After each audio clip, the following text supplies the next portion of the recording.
fuerza con ustedes. Lectura del Santo Evangelio según San Mateo.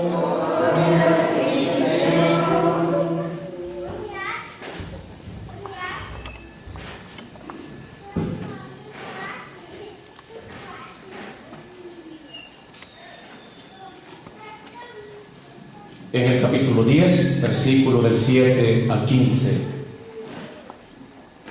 En aquel tiempo envió Jesús a los 12 con estas instrucciones: vayan y proclamen por el camino que ya se acerca el reino de los cielos, curen a los leprosos y demás enfermos, resuciten a los muertos y echen fuera a los demonios.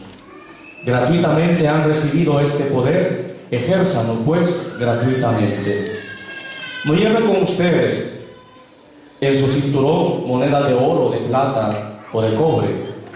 No lleven morral para el camino, ni 2 túnicas, ni sandalias, ni bordón, porque el trabajador tiene derecho a su sustento. Cuando entren en una ciudad o en un pueblo, pregunten por alguien respetable y hospédense en su casa hasta que se vayan.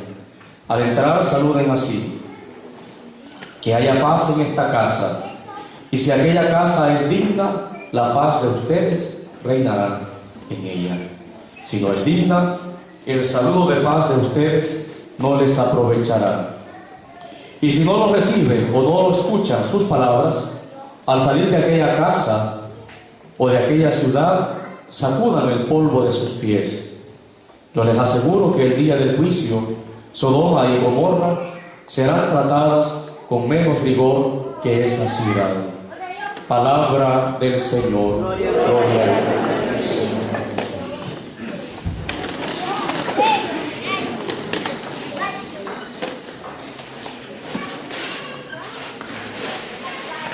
Podemos, hermanos y hermanas, llamar a toda esta semana la semana de misión, porque todos los días de esta semana hemos escuchado esto, cómo Jesús va preparando a los suyos y ahora los está enviando otra vez. ¿A qué nos recuerda el Evangelio de hoy? Al domingo. El domingo escuchamos lo mismo, el envío de Jesús a los 72, y ahora es el envío de Jesús a los 12. Sin Cristo la misión no tiene éxito. Para poder ser evangelizadores, ¿qué necesitamos? Ser enviados, por supuesto. Muy bien. Y para ser enviados, ¿qué necesitamos? Formarnos, conocer a Jesús. Porque usted no va a ir a hablar de lo que no sabe. No va a ir a inventarse. Y no va a ir a decir usted: el Señor me ha revelado, el Señor me tuvo este sueño. Eso no. Porque no podemos hablar de eso. Porque la revelación ya se dio. Ya tenemos ahí 70 y cuántos libros. 73 libros que contienen toda la revelación de Dios y toda la historia de la salvación, que ya con nosotros todavía se va volviendo historia de la salvación. Se va dando la historia de la salvación. ¿Por qué razón? Porque solamente dependiendo de Cristo, siendo enviados por Él, vamos a dar frutos, pues Jesús ya ha sembrado en el corazón de quienes nos van a escuchar. ¿Qué cosa? Su palabra. Ya la ha ido sembrando. A veces uno puede decir: yo hice tal cosa, yo hice lo otro, yo hice aquello, yo hice tal, y empezamos a decir: y yo. Y eso es mentira. ¿Quién es el que lo va haciendo? El Señor es el que va haciendo las cosas. Si a uno se atribuye situaciones, ahí estamos cometiendo una falta. ¿Por qué razón? Porque ¿quién es el que ha sembrado? Cristo Jesús ha sembrado. Y la visión que escuchamos ayer, Jesús llamó ¿a quiénes? A 12. Ahora ¿a quiénes está enviando? A 12. Que vayan a anunciar. ¿A dónde? Quiere que vayan a anunciar a Jesús a un pueblo, que pregunten siempre, vayan por el camino, siempre. Por eso en el discurso con que Cristo envía a sus apóstoles podemos destacar 2 cosas: la pobreza y la agilidad, que ambas cosas están relacionadas. ¿Por qué la pobreza? ¿Qué dice Jesús? No lleven nada, ni sandalia, ni moneda, ni nada, ni bastón, ni nada. No se lleven nada. Y la agilidad, que también nos lo ha presentado hoy. Y esa agilidad tiene primero que anunciar ¿qué? La paz. Comunicar la paz. Esa es la primera expresión que debe denotar de quién, de nosotros. Porque no vamos a llegar a dividir, no vamos a llegar a complicar, sino que siempre tiene que vamos a llegar a comunicar la paz. Siempre. ¿Sustentado en dónde? En la confianza y en la misma providencia de Dios, que jamás va a apartarse de los que le siguen. Bien, habiendo puesto así las claves generales, también podemos tomar algo de la primera lectura. Hemos venido leyendo durante esta semana y ya mañana va a ser el desenlace de esa historia. ¿Y es la historia de quién? De José. La historia de José. Cosa que una historia no es muy fácil, la historia de José.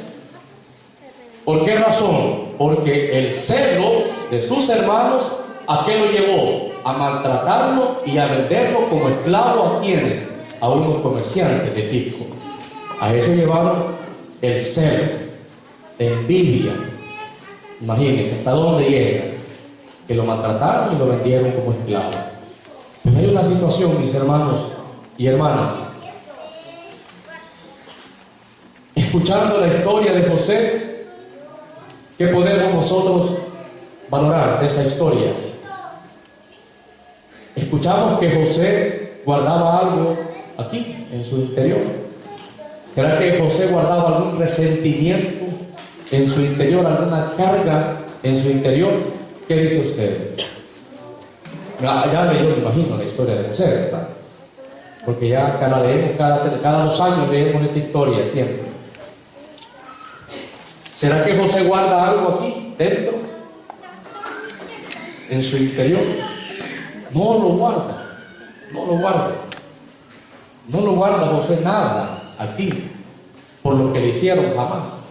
¿Qué hizo José? ¿Se dejó llevar por quién? Por el Señor. Se dejó llevar. Y fue interpretando cada acontecimiento que él iba viviendo, lo fue interpretando. No se dejó llevar por el qué, por su sentido humano, no se dejó llevar por su sentido humano. Dejó que Dios le fuera viendo cómo era o cómo tenía que interpretar las cosas que le estaban pasando. Así fue. Pero ¿qué pasó con los hermanos? ¿Qué sucedió con los hermanos? ¿Qué había pasado con los hermanos? Que les había olvidado su pecado. Y ayer, ¿qué escuchamos en la lectura de ayer? ¿Qué hace José? Mire, lo lleva así, despacio. 3 veces los hace llegar a donde él. 3 veces, los lleva despacio. 3 veces. Y después ahora, ¿qué les está diciendo? Soy José, su hermano, a quien ustedes maltrataron y vendieron como esclavo. Soy José. Qué cosa, ¿no? ¿Por qué digo eso? Imagínense. ¿En qué situación estaba la familia de José? Crisis. Una hambruna. No había para comer. ¿Y a dónde fueron?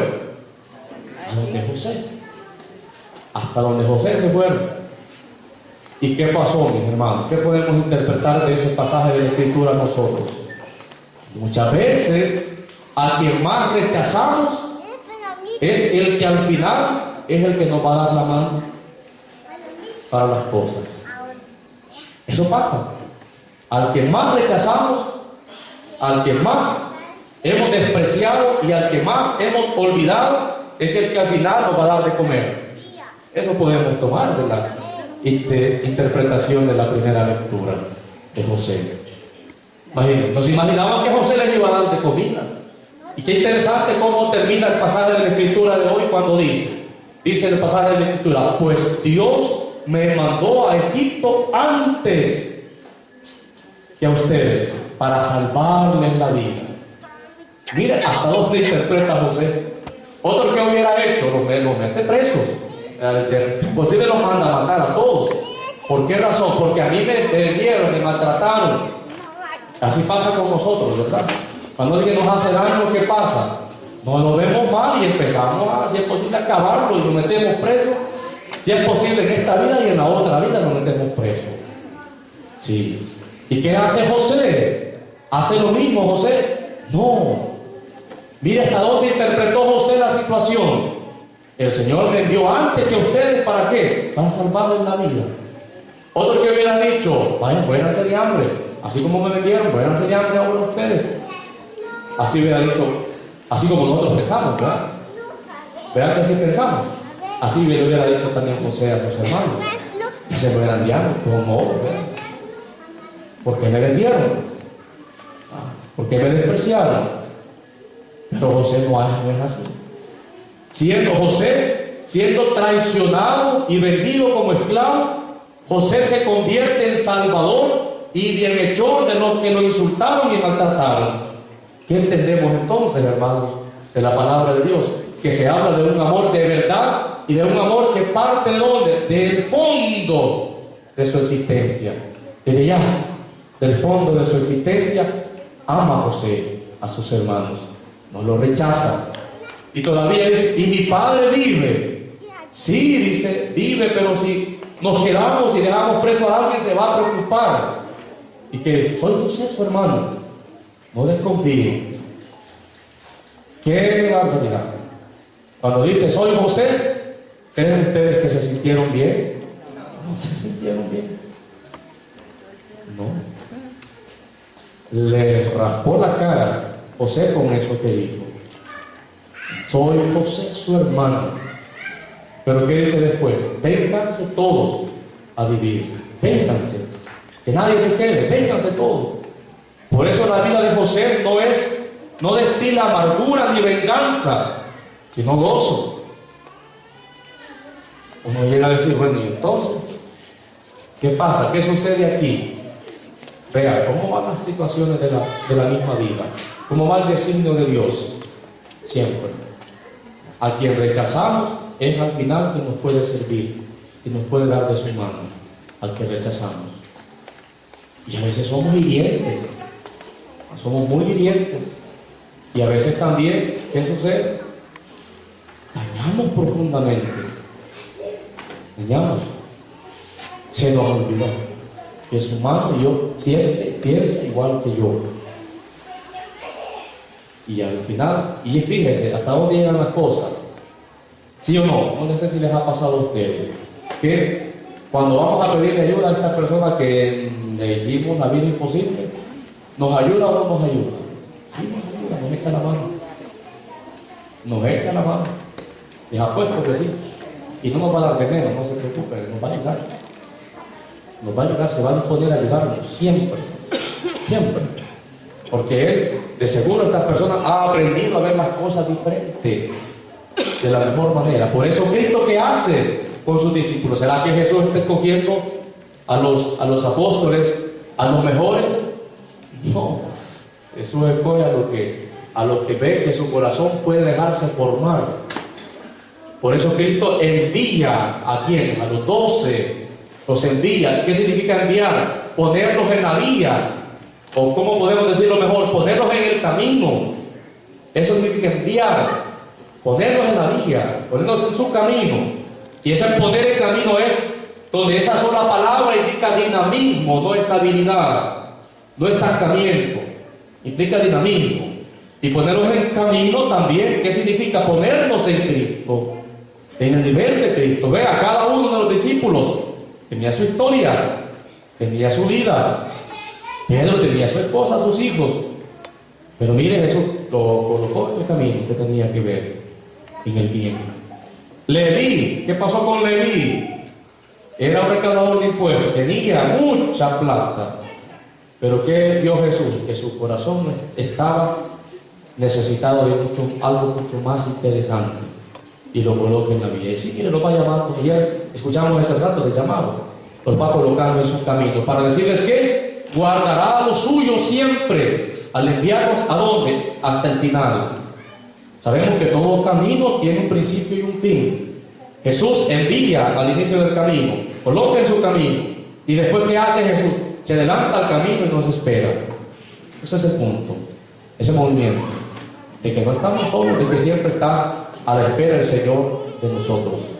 Y aún más, está siempre el Señor a la espera de que también nosotros valoremos lo que va haciendo con nosotros. Y aquí quiero tomar una expresión del santo que ahora estamos celebrando, San Benito Abad. ¿Quién era San Benito? Un monje que se retiró al desierto a vivir en soledad y a descubrir la voluntad de Dios. Y fíjese que Benito escribe una regla para su convento de monjes benedictinos. Y dice, él escribe y dice: nosotros tenemos que hacer viva la caridad de Cristo, escribe él ahí. Y en esa caridad de Cristo dice, tenemos que ver al peregrino como si fuera el mismo Cristo, también tenemos que tratarlo. Todo peregrino, todo forastero, hay que tratarlo, dice, como si fuera el mismo Cristo. No rechazarlo, no marginarlo, no tirarlo ya, sino recibirlo como si fuera el mismo Cristo. Y eso, fíjese que es cierto.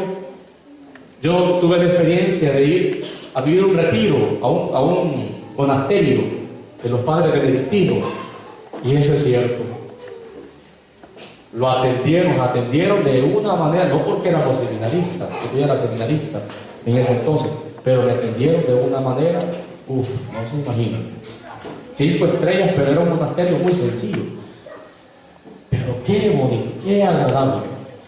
Yo decía, no quiero pasar solo una semana, quiero pasar, si es posible, 3 años aquí. Así Benito, así les hizo ver a los suyos. Y dice, mira hasta dónde llegó Benito de decirle a los monjes que venían a donde él. Decía, mira, no abras tu boca si no sabes que vas a edificar. No abras tus ojos si no sabes que lo que vas a ver es el bien. No destapes tus oídos si no entiendes la palabra del Señor. Le dice siempre, Benito, no hagas eso, dice, porque si no te pierdes, dice. Y el camino de perfección, ¿qué hace? Que el corazón se olvide de la función que tiene que hacer, dice Benito. ¿Y cuál es su función? Amar. Así dice Benito, San Benito Abad, un monje que logró alcanzar la regla de la perfección en los que le seguían. Y eso es interesante. Mucha gente después se iba a el monasterio a pedir una ayuda, a pedir un consejo. ¿Y qué aprendemos de esa vida? Que una vida de silencio nos ayuda a meditar sobre nuestra propia existencia y a valorar la perfección de nuestra propia alma, de nuestra propia vida de fe. Alabado sea Jesucristo, hermanos y hermanas. Presentamos las ofrendas, el vino y el pan. Bien.